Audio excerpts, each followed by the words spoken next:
Ever since the book Leopold's Ghost catapulted itself onto the bestseller lists in 1998, the atrocities committed by Leopold II in what is now the Democratic Republic of the Congo have been widely reported and repeated in both offline and online media. Unfortunately, the stories about these colonial crimes have been co-opted by several groups for their own political purpose, which has led to widespread disinformation and exaggeration. In this video, we set out to dispel a number of common myths surrounding Leopold II and his colonial reign of terror. We will also try to explain why certain groups are hell-bent on keeping these myths alive. Let us first start with a short summary. In 1885, Leopold II, the King of Belgium, became the sovereign ruler of a massive area in Central Africa, which he coined the Congo Free State.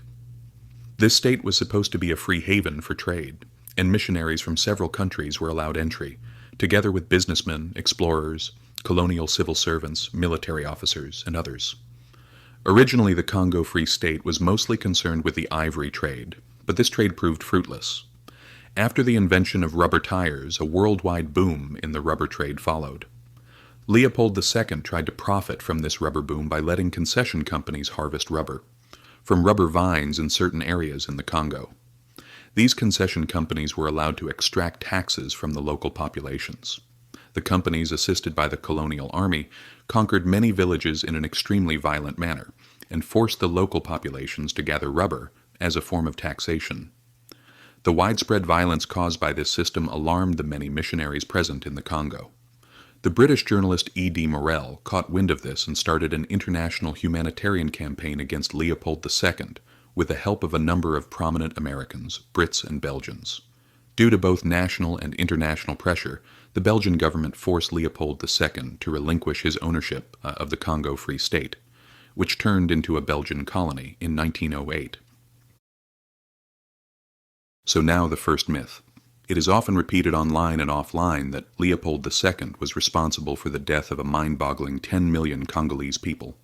In fact, Leopold II is often accused of murdering more people than the infamous dictator Adolf Hitler. Both these claims are incorrect.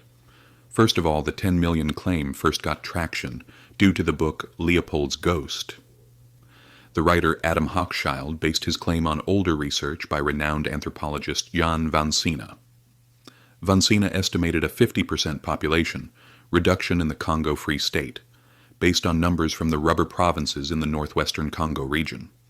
Hochschild cites the first population count after Leopold's reign numbered around 10 million people. From the 50% number, he deducts that around 10 million people must have perished. At the time, this was as good an estimate as any, but research has progressed since then. In fact, Van Sina himself criticized Hochschild for the 10 million number and discarded it in his 2011 research, stating that the 50% population reduction was a population reduction and not a death toll. Moreover, this number was only relevant for the areas in the northeast that were part of the rubber regime, while population reduction in the rest of the massive Congo region was much lower. Later research supports the criticism expressed by Van Sina.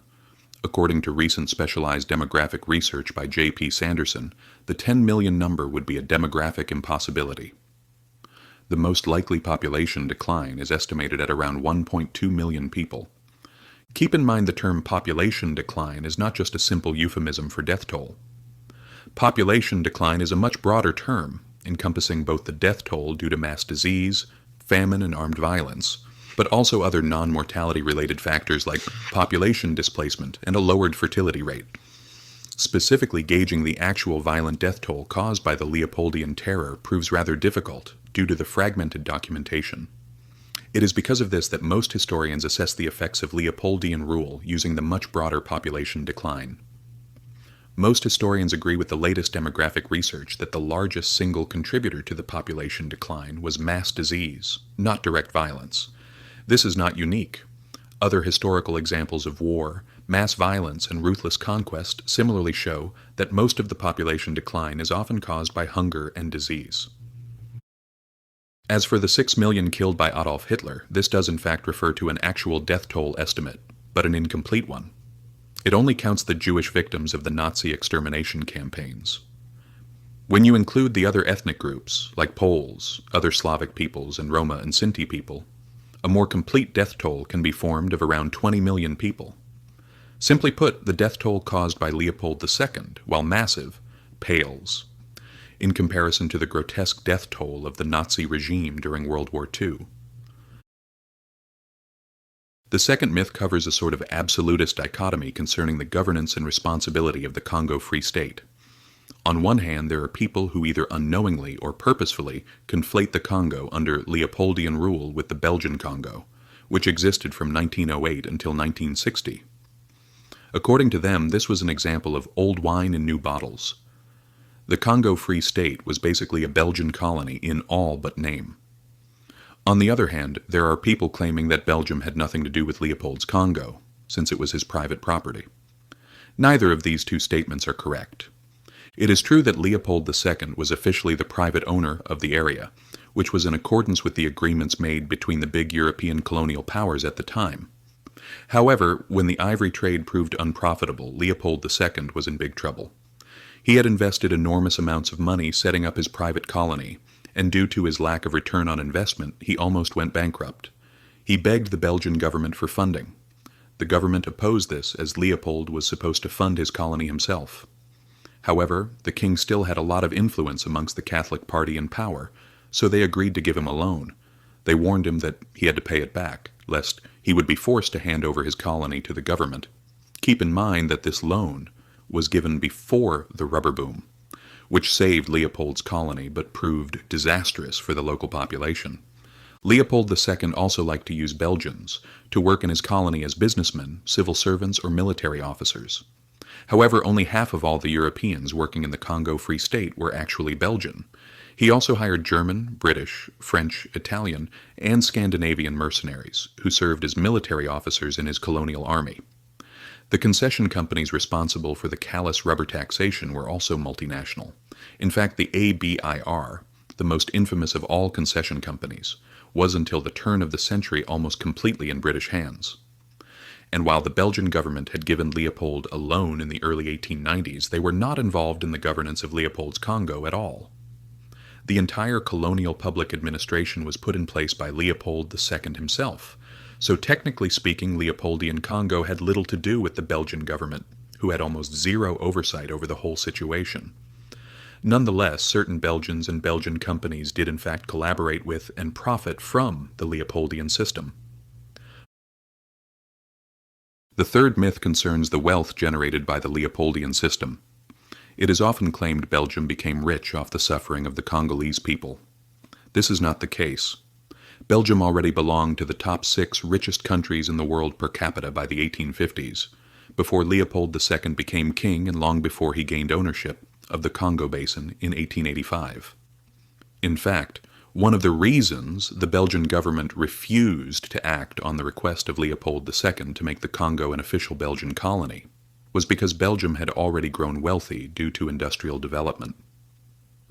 Research by the Madison Project and by economic historian Paul Bayrock shows that the GDP PPP per capita of Belgium belonged to the top 5 in the world at that time. The Belgian economy experienced an unprecedented growth during the 1800s due to the fact it was one of the first countries in the world to take part in the Industrial Revolution. During the period of Leopoldian rule in the Congo, Belgium's economic growth did not significantly increase or decrease. While certain companies certainly profited, including British ones, the Belgian state as a whole did not. In fact, Leopold turned out to be a burden on the Belgian state, as he left Belgium with an enormous unpaid financial debt. Sure, Leopold made money during the rubber trade, but he never used this money to pay off the debts of his colonial state. Moreover, some of Leopold's megalomaniacal building projects in Belgium were not paid off by the time of his death. When Belgium took over Leopold's fledgling colony, it also inherited over 120 million Belgian francs worth of financial debt. During the era of the Belgian Congo, however, Belgium did manage to profit from the blooming mining economy in the Congo. But since the Belgian Congo was supposed to be self-sufficient, a large share of the immense profits made by Belgian multinationals had to be pumped back into the colony to increase infrastructural and economic development as quickly as possible.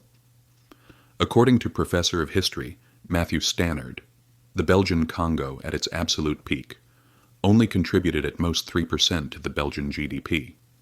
Belgium did not become rich due to the Congo. It was already rich long before involvement in the Congo region.